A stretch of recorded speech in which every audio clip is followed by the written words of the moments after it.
Welcome to our channel. तर आज आपण जीकेची ॲक्टिव्हिटी केली आहे कॅलेंडरची फेब्रुवारी 2025. तर बघूया काय केलं आहे. आता हे आहे महाकुंभ 2025 प्रयागराज. महाकुंभ 2025 प्रयागराजला जो महाकुंभ चाललाय जॅन आणि फेब 45 डेजमध्ये, त्याचं हे फेब्रुवारीमध्ये सगळ्यात इम्पॉर्टंट गोष्ट ती आहे, म्हणून आम्ही त्याला जास्त हायलाईट केलं. महाकुंभचं टॅगलाईन आहे serving humanity and serving God. ही आपल्या हिंदू धर्माची काय आहे विशेषता आहे. आपण नदीमध्ये, पर्वतांमध्ये, सगळ्या निसर्गामध्ये, माणसांमध्येच देव बघत असतो आणि नदीप्रती आपली कृतज्ञता. कारण नदी नसेल तर आपलं जीवन व्यर्थ आहे की नाही. त्यात गंगा नदीचं पाणी हे नेहमी शुद्ध राहतं, त्याच्यामध्ये कुठल्याही प्रकारचे बॅक्टेरिया, व्हायरसेस, घाण राहू शकत नाही. म्हणून गंगेला पापनाशिनी म्हणतात. म्हणजेच गंगा ही नेहमी शुद्ध असते. तर या गंगेमध्ये स्नान करणं हे महाकुंभातलं सगळ्यात महत्त्वाचा विधी आहे. ओके, पुढे तो त्याच्यानंतर आहे म्हणून काय म्हटलं, इमर्स yourself इन डिव्हिनिटी. म्हणजे या दिव्य भव्य पर्वामध्ये तुम्ही सुद्धा गंगेच्या पाण्यामध्ये डुबकी लावा. आता बघूया आपण फेब्रुवारीमध्ये काय काय केलं आणि काय काय करणार आहोत.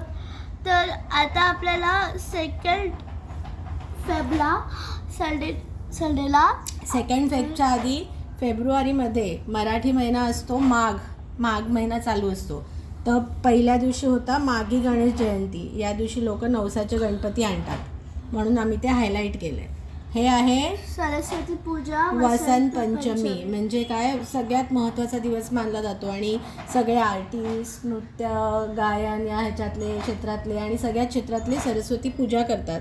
कारण सरस्वती ही विद्येची देवता आहे. आणि वसंत पंचमी म्हणजे निसर्ग पण आता म्हणजे थंडीच्या नंतर शिशिर संपला आणि आता निसर्ग परत पालवी घेऊ लागला आहे.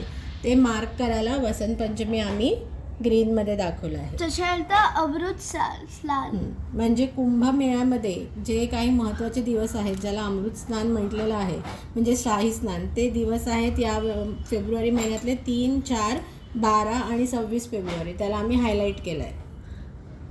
त्याच्यानंतर 10ला माझी ॲक्टिव्हिटी सबमिशन आहे, जी ही ॲक्टिव्हिटी करत आहोत त्याची. आणि माझी इंग्लिश आणि जीकेची एक्झाम आणि इंग्लिश ओरल आहे.